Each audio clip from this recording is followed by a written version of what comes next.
the feelings that injustice brought out in her. She couldn't bear to even think about all the politicians and their lies. She got up from the table and fanned her face with a hand. "I'm going to get some air," she said. She walked out into the garden. She heard steps behind her and turned. Her boyfriend, Kris. She smiled at him. "See, this is why I don't go to dinner parties. All these bloody opinions is worse than Facebook." She wished she still smoked. It would have given her something to do with her hands and a reason to stay outside for a while. "I should never have let Tom persuade me to come."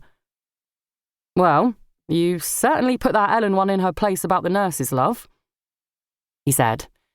Kris had this affectation of calling her by her surname, which she complained about sometimes but secretly liked. Sian was shaking her head. "Same people standing outside applauding a few months back, but now, no. The nurses need to deal with staffing issues and pay so low that some of them need to use food banks because the pandemic costs so much." She paused for breath, full of righteous anger, and jabbed a finger towards the back wall of the house. "I can promise that woman that the pandemic cost NHS workers a damn sight more than it cost her." Kris laughed at this, lightly and affectionately. "I love it when you get all passionate."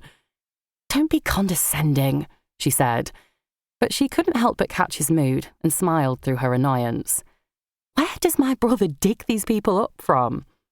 Kris took her question at face value. "Well, Ginny works with Ellen, apparently." Sian shook her head. "That's not really what I meant." He put his arms around her and pulled her close, kissing her forehead. "Can I persuade you to come back in?" he said. "I promise we don't have to stay for dessert if it gets too bad."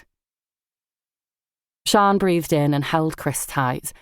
It felt nice to be wrapped up in him, and she wished she didn't have to let him go and be sociable again. But she had promised to make an effort. "Sure," she said, but this was a word she used when she couldn't quite bring herself to say yes.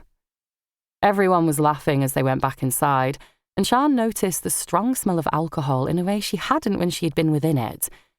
Ginny was mopping up some spilled wine as Ellen leaned across the table with a wide, thrilled smile, as if she were 13 and playing Truth or Dare.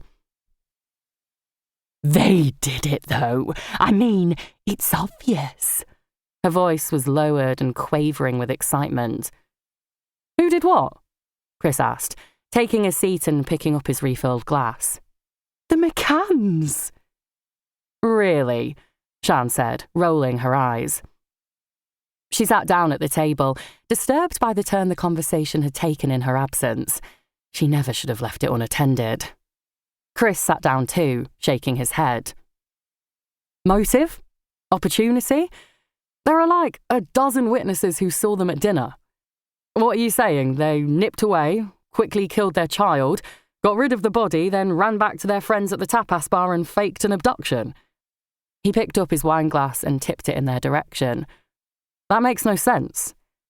"Oh, I don't think they did it on purpose."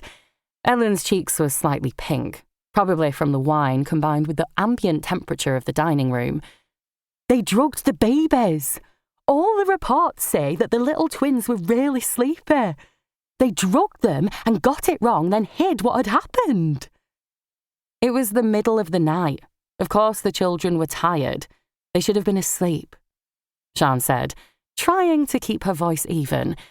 Tom was making eyes at her across the table, a warning, she supposed.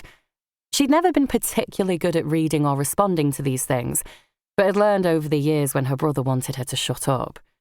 She stopped talking and stared into her wine.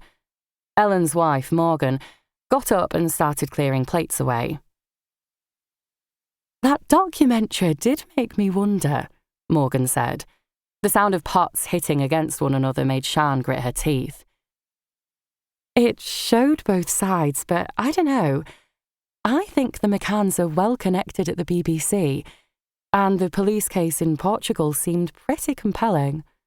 "Yeah," Ellen said.